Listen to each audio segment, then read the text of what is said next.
Prison is a closed world that most people never see inside.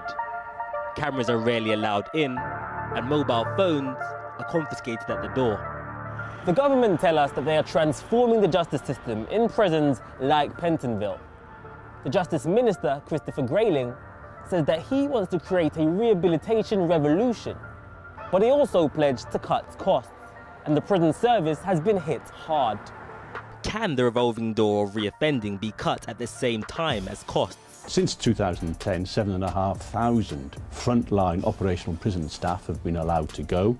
Critics say these cuts have led to a prison service in disarray.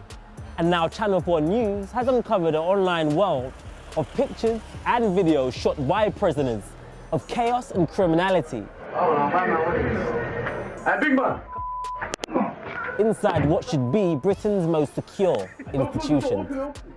The images we have obtained and whose authenticity we have checked are full of dangerous and forbidden items.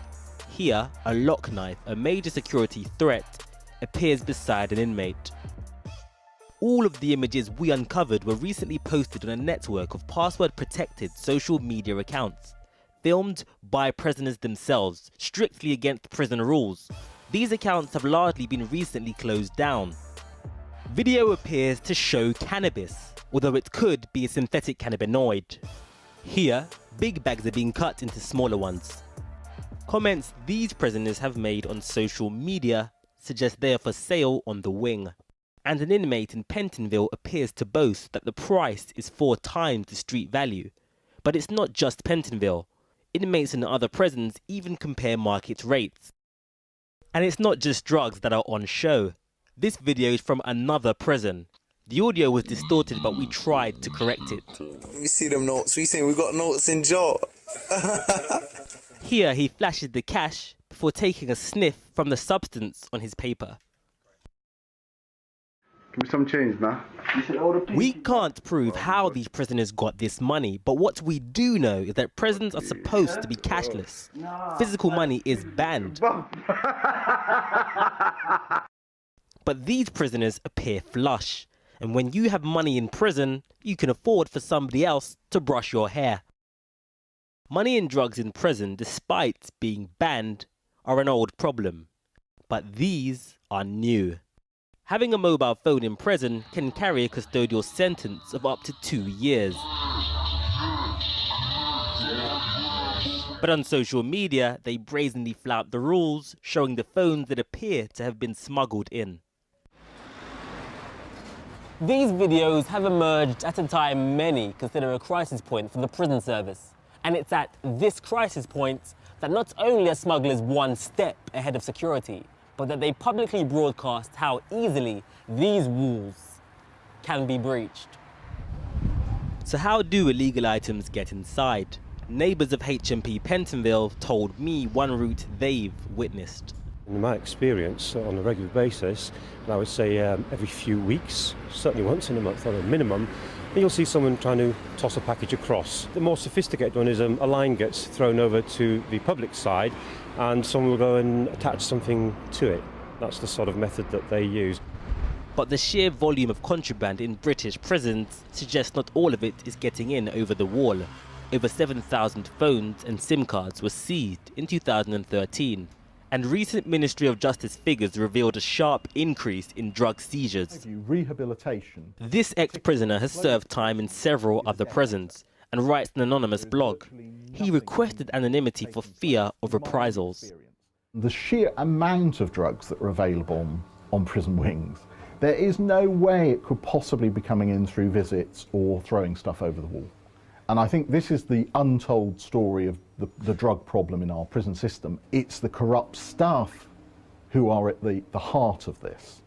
And until they tackle that problem, I don't think we're ever going to see prisons with a manageable drug situation.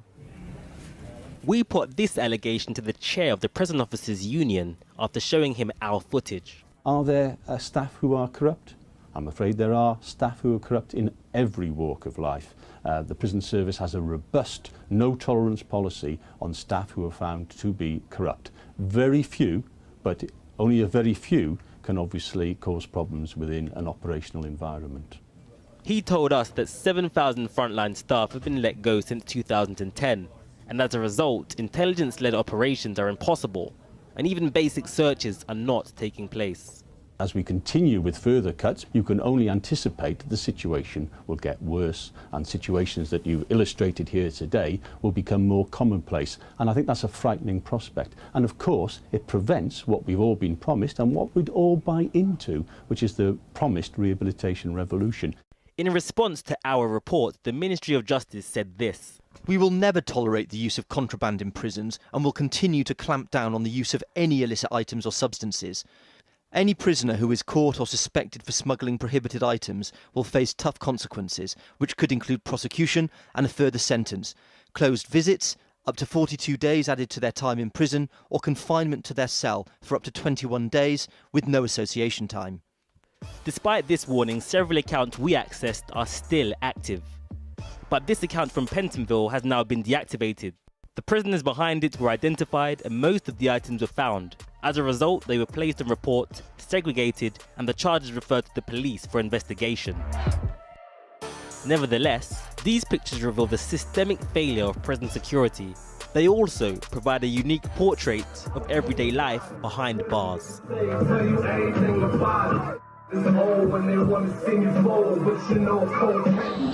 From the increasingly rare moments they spend out of their cells, here killing time on the wing, to this New Year's Eve tradition, when prisoners bang their doors at the stroke of 12.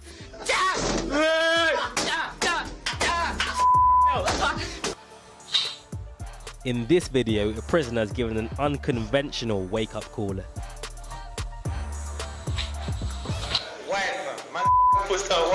They've also captured the mundane, from showers to exercise regimes. These pictures reveal a world where some prisoners are comfortable enough around weapons, cash and drugs to film themselves largely for bravado, leading to the worrying question, just who is in control of Britain's prisons?